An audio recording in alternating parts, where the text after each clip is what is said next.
जनयुद्धको तयारीसँग सम्बन्धित घटनाक्रमबारे केही कुरा तपाईहरुको अगाडि स्मरण राख्न चाहन्छु। सबभन्दा पहिला त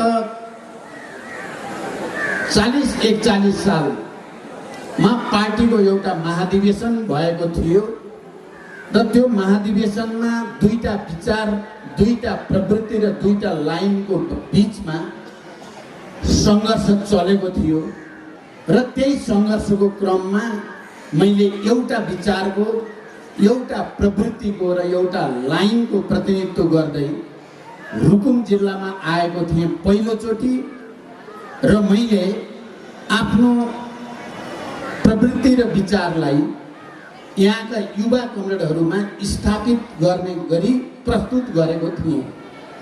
म त्यो स्मरण गर्न चाहन्छु।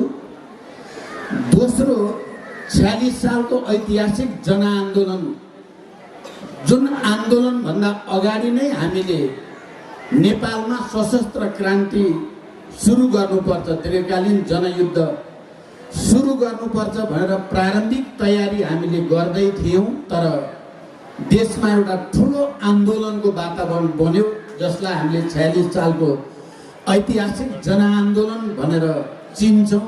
त्यो ऐतिहासिक जनआन्दोलनपछि परिस्थिति नयाँ बन्यो। तत्काल जनयुद्ध सुरु गर्ने, तत्काल छापामार युद्ध सुरु गर्ने परिस्थिति देखिएन र मैले तिनै युवा कमरेडहरू जसलाई अब जनयुद्धको तयारीको लागि अगाडि बढ्नुहोस् भनेर निर्देशन गरेको थिएँ, तिनै कमरेडहरूलाई मैले फेरि रुकुममा नै आएर त्यति बेला 46 सालको ऐतिहासिक जनआन्दोलनको लगत्तै पछि अब तपाईहरुले चुनाव लड्न पर्ने भयो भन्न आएको सम्झिन चाहन्छु। म तपाईहरुको अगाडि यो कुरा विशेष अर्थसहित भन्न चाहेको छु। मैले तिनै कमरेडहरू जो तुरुन्तै सशस्त्र क्रान्ति सुरु गर्नुपर्छ भन्नुहुन्थ्यो र मैले पार्टीको एउटा जिम्मेवार नेताको हैसियतले त्यति बेला म महासचिव या अध्यक्ष भइसकेको थिइनँ। मैले उहाँहरूलाई अगाडि बढ्न निर्देशन दिएको थिएँ र म महासचिव भइसकेपछि 46 सालको आन्दोलन लगत्तै अब चुनावमा जान पर्यो, तपाई चुनाव लड्नुहोस् भनेर तिनै युवा साथीहरूलाई भन्न आएको थिएँ।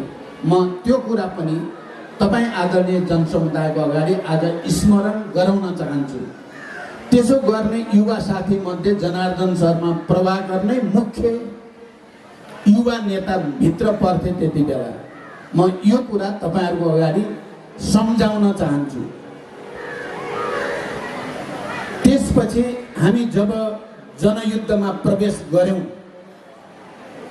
पार्टी एकता, चुनावमा सहभागिता र त्यो अनुभव सहित 52 साल फागुन 1 गते जब हामीले जनयुद्धमा प्रवेश गर्ने निर्णय गर्यौं, त्यसको उद्घोष गर्यौं, त्यसको 1 वर्ष पूरा हुँदा नहुँदै म पार्टीको प्रमुख नेताको हैसियतले, जनयुद्धको प्रमुख योजनाकारको हैसियतले, रणनीतिकारको हैसियतले म फेरि रोल्पा, रुकुम र जाजरकोट तीनै जिल्लाको भ्रमण र प्रशिक्षणमा आएको थिएँ। म त्यो कुरा पनि तपाईहरुको अगाडि आज स्मरण मात्रै गराउन चाहन्छु।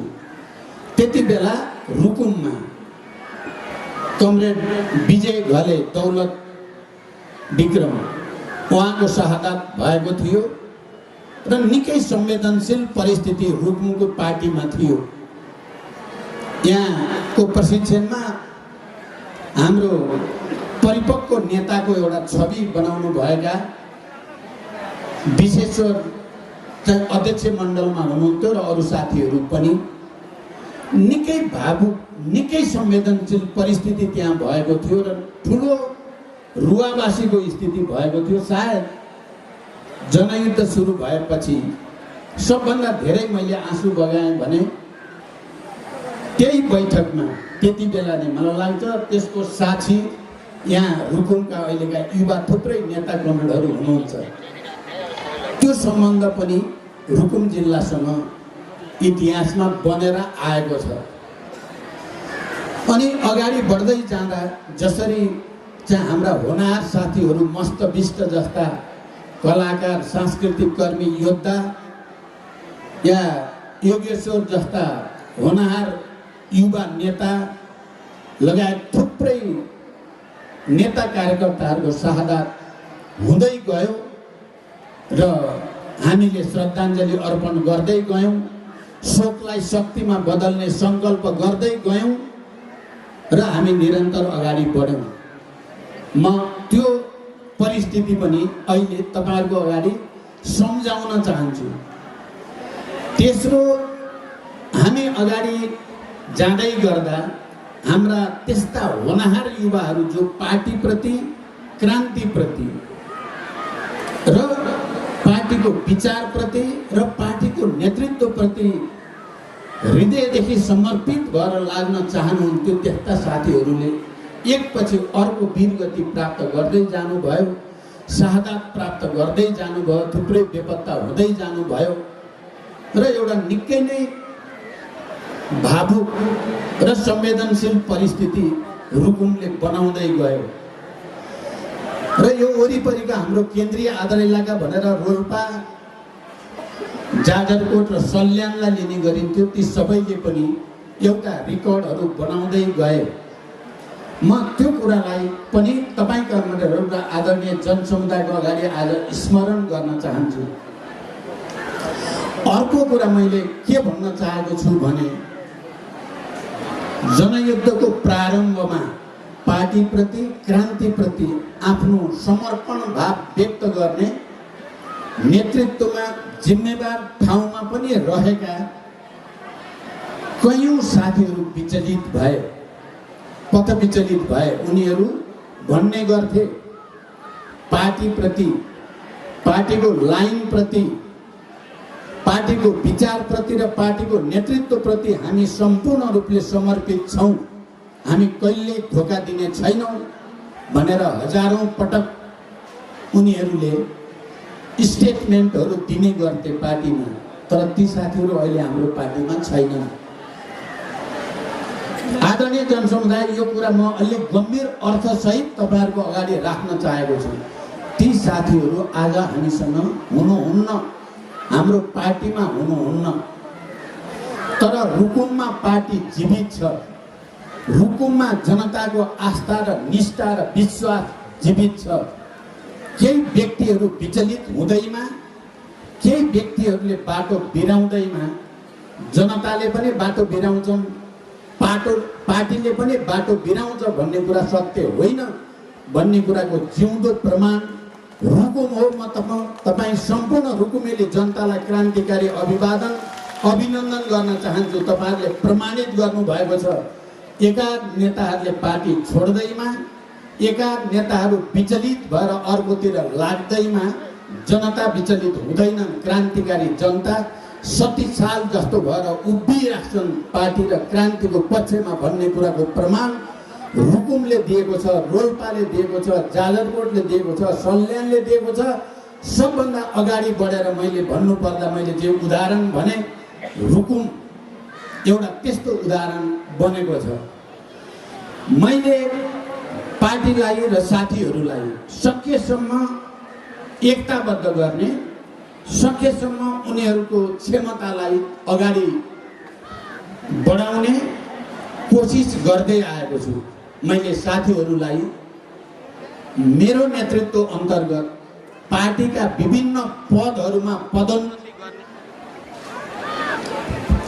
पदोन्नति गर्नेदेखि हामी शान्ति सम्झौतामा हस्ताक्षर गरेपछि विभिन्न सरकारी ओहदामा पनि एकपछि अर्को जिम्मेवारी दिने कुरामा मैले कहिल्यै कन्जुस्याइ गरेको छैन, म गर्ने पनि छैन। म तपाईँ रुकुमेली जनताको अगाडि र रुकुमका सम्पूर्ण पार्टी कार्यकर्ता र नेताहरूको अगाडि अर्को एउटा कुरा पनि भन्न चाहन्छु।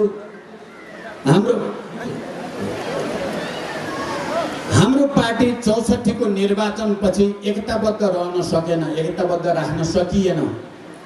पार्टी विभाजन भयो, 1, 2, 3 गरेर विभाजनका श्रृङ्खला अगाडि बढ्दै गए। तर मैले पार्टीको अध्यक्षको हैसियतले मैले कसैलाई पनि अनुशासनको डन्डा चलाएर ठिक गर्ने नीति लिएको छैन। चाहे किरणजीहरूले पार्टी अनुशासन या पार्टी पद्धति जे भने पनि तोडेर पार्टी विभाजनतिर जाँदा पनि मैले कारबाही गरेर अनुशासनको डन्डा चलाएर निकालेको रेकर्ड छैन।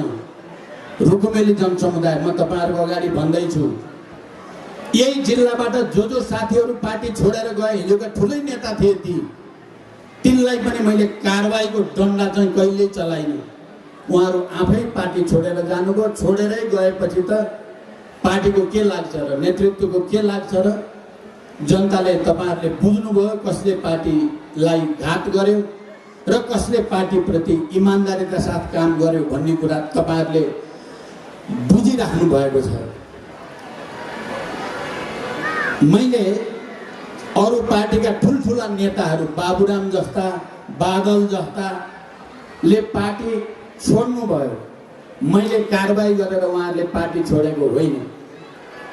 उहाँहरू आफ्नै बुद्धिले, आफ्नै विचार र प्रवृत्तिका कारणले उहाँहरूले पार्टीबाट विचलित भएर अर्को धारातिर जानुभयो।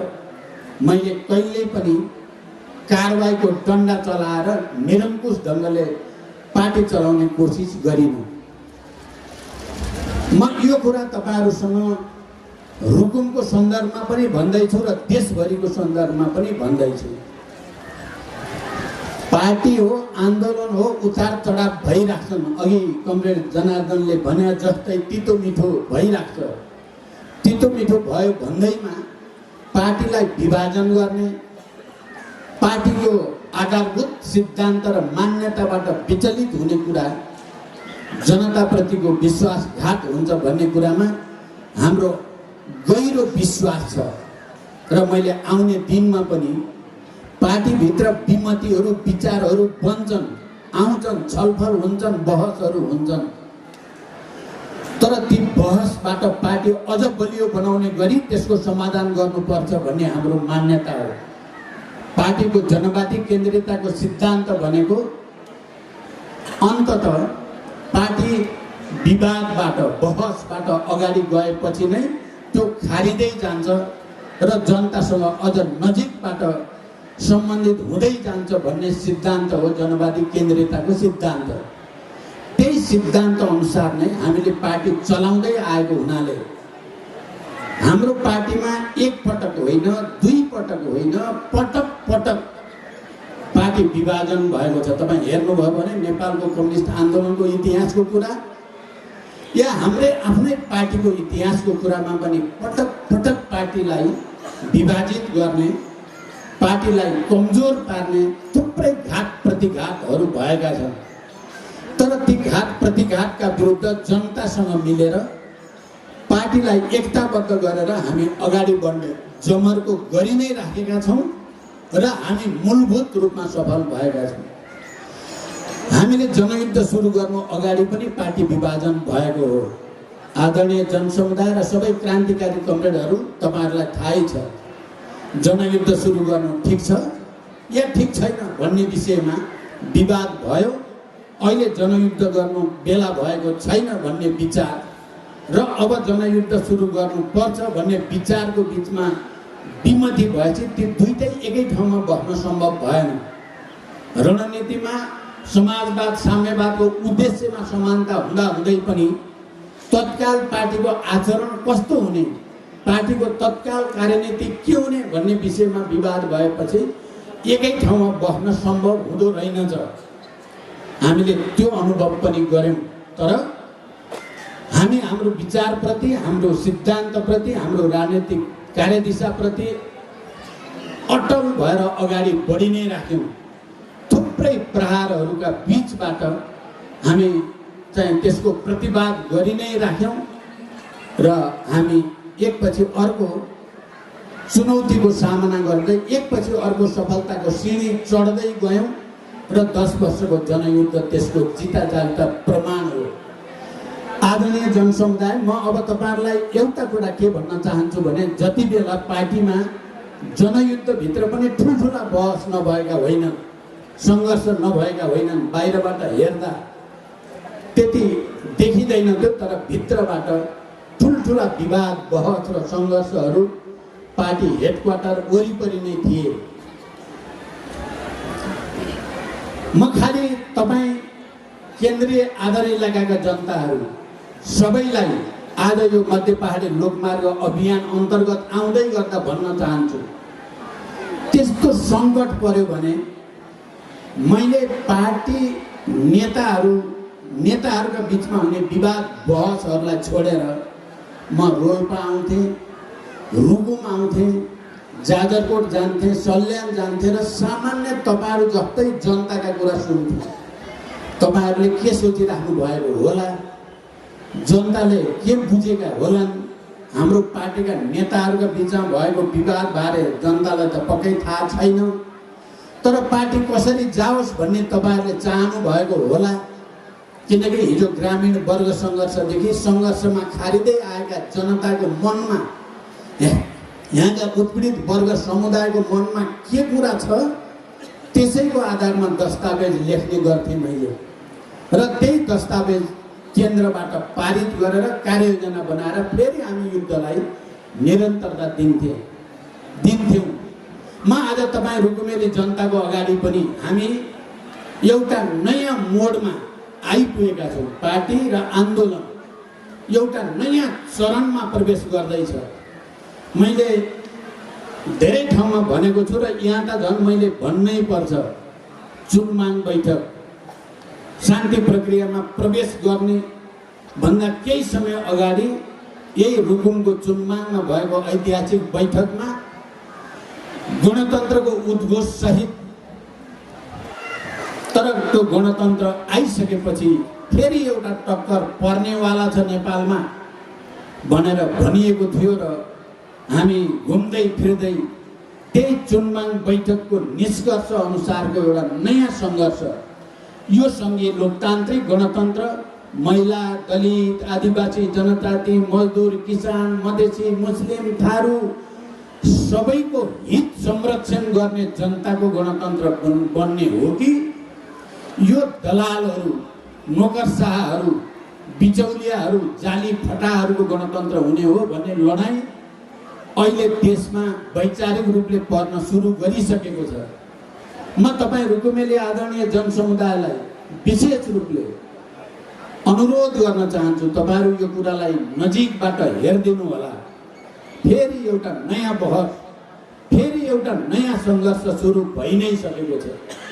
हामीले रगत बगाएर ल्याएको, यहाँ झन्डै 500 भन्दा बढी शहीदहरूको रगत बगेर रोल्पा, रुकुम, जाजरकोट, सल्यानको कुरा गऱ्यो भने हजारौँको बलिदानबाट ल्याइएको सङ्घीय लोकतान्त्रिक गणतन्त्र धरापमा पार्ने षड्यन्त्र भइरहेको छ र यसको रक्षा गर्ने जिम्मा यसलाई निर्माण गर्नेहरूको काँधमा नै मुख्य रूपमा हुन्छ। जसले यसलाई जन्म दियो सङ्घीय लोकतान्त्रिक गणतन्त्र भनेर, जसले महिला, दलित सबै उत्पीडित वर्ग समुदायलाई केही न केही पहिचान, केही न केही अधिकार प्रदान गर्यो, त्यसको रक्षा गर्ने जिम्मेवारी पनि माओवादी केन्द्रकै हुन्छ।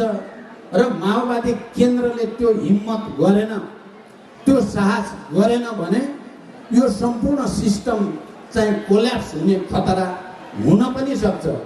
इतिहासमा ठुल्ठुला क्रान्तिहरू पछि लिडरसिपको र पार्टीका केही गल्तीहरूले गर्दा ठुल्ठुला प्रतिक्रान्तिमा बदलिएका थुप्रै उदाहरणहरू विश्वभरि छन्। नेपाल त्यसको अपवाद नहुन पनि सक्छ।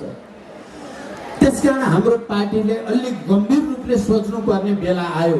हाम्रा नेताहरूले, हाम्रो पार्टी हेडक्वार्टरले र हाम्रा पार्टीका तमाम नेता कार्यकर्ता र हाम्रा सम्पूर्ण आदरणीय जनसमुदायको अगाडि हामीले यो कुरा राख्नुपर्ने भयो। कहीँ न कहीँ हाम्रा छोराछोरीहरूले, हाम्रा परिवारका सदस्यहरूले, नेपाली जनताका सबभन्दा राम्रा छोराछोरीहरूले रगत बगाएर ल्याएको सङ्घीय लोकतान्त्रिक गणतन्त्र खतरामा पर्न सक्छ। हामी त्यसको रक्षा गर्न चाहन्छौँ। हामी त्यसको रक्षा गर्ने मात्रै होइन, त्यसलाई एक कदम अगाडि बढाएर हामी समाजवादको दिशा दिन चाहन्छौँ। हामीले हिजो संविधान सभामा भने जस्तै साँच्चै देशमा राजनीतिक स्थायित्वको लागि र विकास र समृद्धिको नयाँ युगतिर देशलाई लैजानको लागि प्रत्यक्ष निर्वाचित कार्यकारी राष्ट्रपति हुनुपर्छ भन्ने मान्यतालाई फेरि देशव्यापी रूपमा स्थापित गर्न चाहन्छौँ। हामी निर्वाचन प्रणाली लाखौं र करोडौं खर्च गरेर लडिने निर्वाचन प्रणालीको ठाउँमा पूर्ण समानुपातिक निर्वाचन प्रणाली मार्फत सामान्य भन्दा सामान्य जनताले पनि निर्वाचनमा प्रतिस्पर्धा गर्न सक्ने व्यवस्था गर्न चाहन्छौँ र हामी त्यसको निम्ति एउटा नयाँ अभियान आवश्यक छ। यथास्थितिमा त्यो हुन सक्दैन भनेर नै पार्टी लिडरसिपको हैसियतले आदरणीय जनसमुदाय मैले तपाईहरुलाई यो कुरा सधैँ भन्न पाउँदैन। म के भन्न चाहन्छु भने मैले जनयुद्धको कमान्डरको हैसियतले हजारौं हजार नेपाली जनताका छोराछोरीहरूले जसरी नेतृत्वको नाम लिएर हाँसी हाँसी बलिवेदीमा आफूलाई चढाए तिनीहरूका सपना पूरा गर्ने जिम्मेवारी बोध गरेर नै अब हामीले केही न केही नयाँ गरेरै छाड्नुपर्छ भन्ने संकल्प गरेर सुशासन, सामाजिक न्याय र आर्थिक समृद्धिको नारा अन्तर्गत शासन चलाउने कोसिस गरिएको तपाईहरुले थाहा पाइसक्नु भएको छ।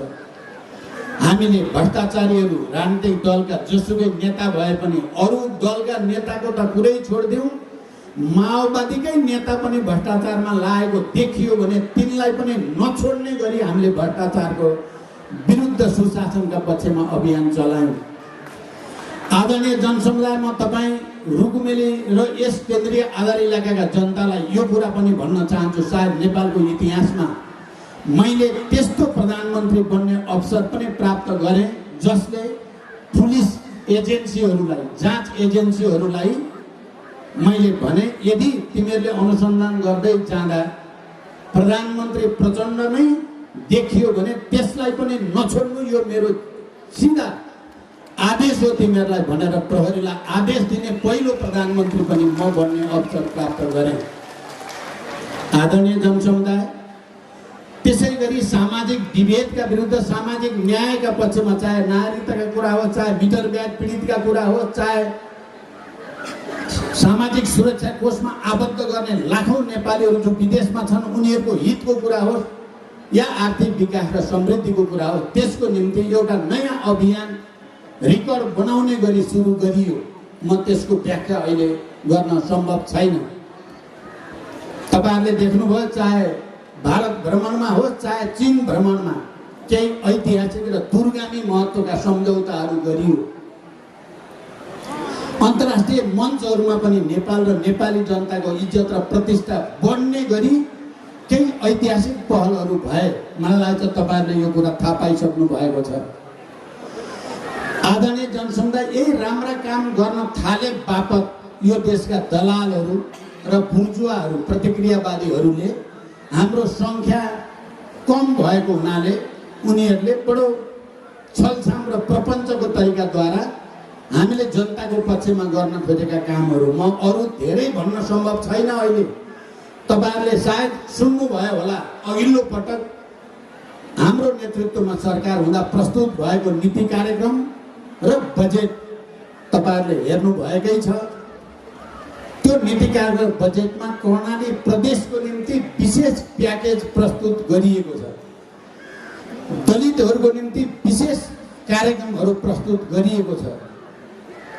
सुदूरपश्चिमको लागि र मधेसको लागि विशेष कार्यक्रम प्रस्तुत गरिएको छ। तर अहिलेको सरकारले ती सबै कार्यक्रमहरू जो कर्णालीको पक्षमा छन् ती सबै हटाएको छ। जो सुदूरपश्चिम र मधेसको पक्षमा छन् तिनलाई हटाएको छ र फेरि ती कार्यक्रमहरूलाई दलालहरूको पक्षमा, पुँजीपतिहरूको पक्षमा बनाउने जमर्को गरिएको छ। त्यही यो पटक हुन त म पटक पटक कमरेड जनार्दन शर्मा प्रभाकरले मलाई हुकुम ल्याउनु भएको छ, तपाईहरुको अगाडि मलाई उभ्याउनु भएको छ। मैले तपाईहरुको अगाडि उभिएर धेरै सम्बोधन गरेको पनि छु, तर यो पटकको सम्बोधन ती भन्दा फरक हो भनेर म तपाईहरुलाई भन्न चाहन्छु। ती सम्बोधन एउटा प्रक्रिया र श्रृङ्खलामा थिए, तर आजको सम्बोधन त्यो प्रक्रिया भन्दा बाहिर, यथास्थिति भन्दा बाहिर गएर समाजवादी क्रान्तिको तयारीको निम्ति, स्वतन्त्र र आत्मनिर्भर राष्ट्रिय अर्थतन्त्रको जग बसाउनको निम्ति, समाजवादी क्रान्तिमा उत्पीडित वर्ग, जाति, क्षेत्र, समुदाय सबैलाई फेरि एकचोटि गोलबन्द गर्ने उद्देश्य सहित म अहिले तपाईहरुको अगाडि सम्बोधन गर्दैछु। जसरी हिजो जनयुद्धको अन्तिम तयारीको बेलामा तपाईहरुको बीचमा आएर हामी क्रान्तितिर अगाडि बढ्दै छौं, तपाईहरुको भरोसामा, तपाईहरुको विश्वासमा, तपाईहरुको आस्थालाई सम्मान गर्दै हामी एउटा महान क्रान्तिको थालनी गर्दै छौं भनेर मैले भनेको थिएँ। तपाईहरुले त्यति बेलाको सापेक्षतामा जोरदार समर्थन गर्नुभएको थियो र जनयुद्ध अगाडि बढ्दै गयो र 10 वर्षसम्म जाँदा यो झन्डै हाम्रो देशभित्रको प्रतिक्रियावादी सत्ताद्वारा पार लगाउन नसकिने शक्ति सहित आयो, विकसित भयो।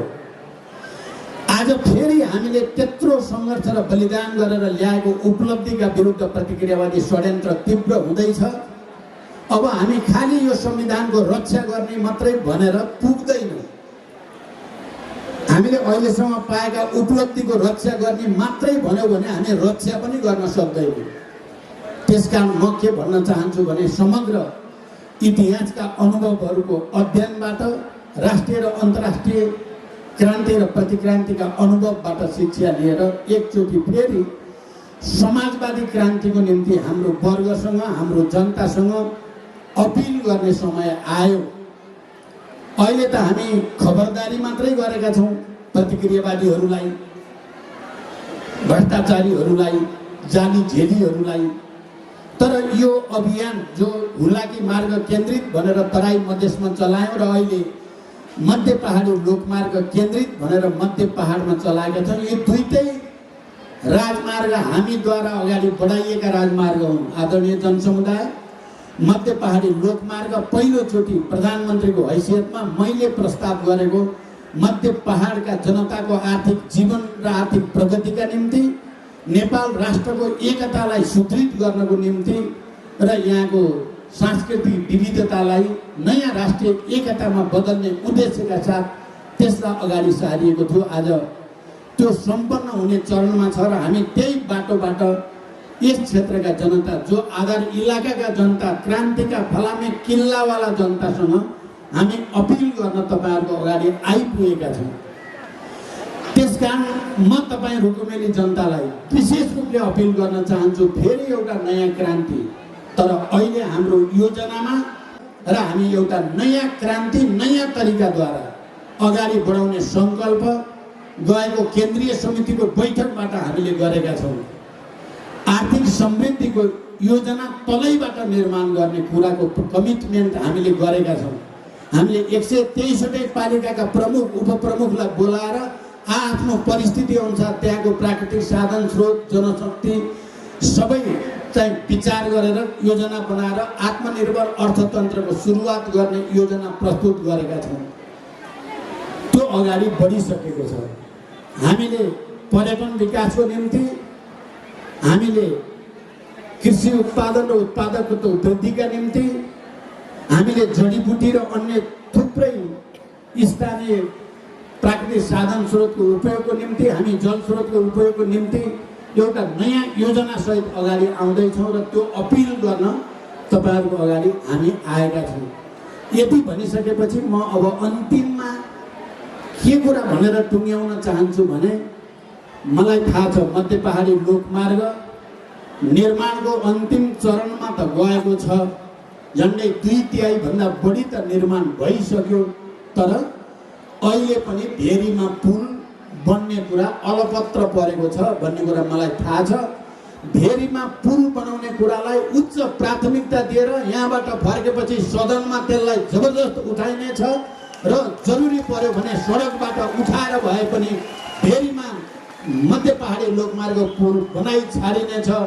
यो प्रतिबद्धता पार्टी केन्द्रीय समितिको तर्फबाट, यो सिङ्गो टोलीको तर्फबाट म तपाईहरुको अगाडि व्यक्त गर्न चाहन्छु। आदरणीय जनसमुदाय, त्यसको साथै हामीले मध्य पहाडी लोकमार्ग भन्दै गर्दा यो चौरजारीलाई 10 वटा नगर विकास गर्ने नगर मध्ये यसलाई नमुना र व्यवस्थित सहरका रूपमा अगाडि बढाउने भनेर प्रस्तावित गरेका थियौं। म आज यही चौरजारीमा आयोजित यो विशाल जनसभामा उपस्थित भएर पार्टी अध्यक्षको हैसियतले, पूर्व प्रधानमन्त्रीको हैसियतले र अहिले प्रतिनिधि सभाको प्रमुख विपक्षी दलको नेताको हैसियतले म भन्न चाहन्छु, यो चौरजारीलाई नमुना सहर बनाउनको लागि आवश्यक पहल गरिनेछ र त्यसलाई उच्च प्राथमिकतामा राखिनेछ। आदरणीय जनसमुदाय, त्यसै गरी 2 वा 2 भन्दा बढी गाउँपालिकामा कृषि औद्योगिकरणको नमुनाको रूपमा समाजवादको आधार तयार गर्ने र कृषिमा आधारित औद्योगिकरणको विकासको प्रक्रिया अगाडि बढाइनेछ। यो कुराको पनि प्रतिबद्धता म व्यक्त गर्न चाहन्छु। जडीबुटी प्रशोधन केन्द्र स्थापना गरी कच्चा पदार्थ बेच्ने होइन। यहाँबाट कच्चा पदार्थ विदेशमा जान्छ, त्यहाँ प्रशोधन गरेर निकै महँगोमा हामीले किन्ने गरेका छौँ। त्यो स्थितिको अन्त्य गर्न सम्भव छ। मैले धेरैचोटि भनेको छु, केही समय पहिले म भारतको हरिद्वारमा जाँदा पतञ्जलिको चाहिँ कारखानामा जाँदा धेरै चाहिँ ठुल्ठुला भण्डारहरू देखाए रामदेव बाबाले। यी कहाँबाट ल्याएको भन्दा सबै नेपालका जडीबुटी हुन्। सारा नेपाली जडीबुटीले पतञ्जलिको भण्डार भरिएको छ। हामी उनले तयार पारेका वस्तु महँगोमा किन्छौँ। हामीले नै प्रशोधन केन्द्र किन नबनाउने र करोडौँ अरबौँ रुपियाँ देशभित्र किन नबचाउने? यसमा पनि हाम्रो पार्टी केन्द्रले अहिले समाजवाद निर्माणको निम्ति तलैबाट जल बसाउने जो कुरा गरेको छ, यसलाई जोड दिइनेछ। स्थानीय सरकारको मुख्य काम वन, पानी र जमिन मार्फत स्थानीय उत्पादन बढाउने र रोजगार सिर्जना गर्ने काममा केन्द्रित गर्नुपर्दछ। मलाई विश्वास छ चौरजारी नगरपालिका जहाँ हाम्रो पुरै नेतृत्व स्थापित छ, यो नगरपालिका र रुकुम जिल्लाका सबै पालिकाहरूले पनि वनलाई, जमिनलाई र पानीलाई अधिकतम सदुपयोग गर्ने कुरामा ध्यान केन्द्रित गर्नेछन्। सामुदायिक स्वास्थ्य इकाइहरू मार्फत टोलमा स्वास्थ्य सेवाको पहुँच बढाउने कुरा र स्थानीय सरकार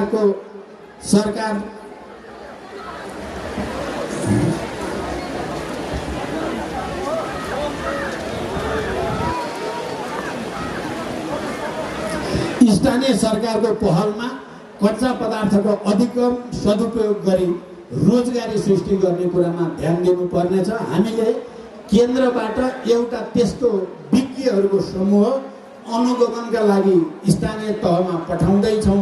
मलाई विश्वास छ रुकुम जिल्लाका तपाईँ क्रान्तिकारी जनसमुदाय, यहाँको पार्टी र वरिपरिका जिल्लाहरू सबैको समन्वयमा फेरि एउटा नयाँ समाजवादी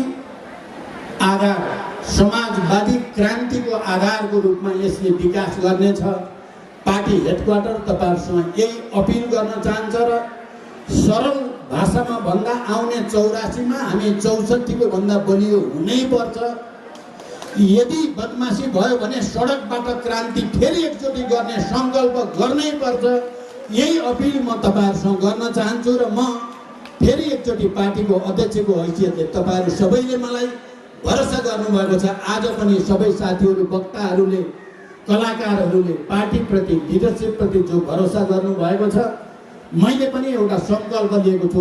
म तपाई रुकुमेली जनताको अगाडि, रुकुमेली पार्टीको अगाडि भन्न चाहन्छु, अन्तिममा 70-71 वर्षको उमेरमा देशव्यापी दौडमा म त्यत्तिकै निक्लेको छैन। एउटा नयाँ क्रान्ति बनाएर मात्रै माथि जाने विचारले म अगाडि बढेको छु।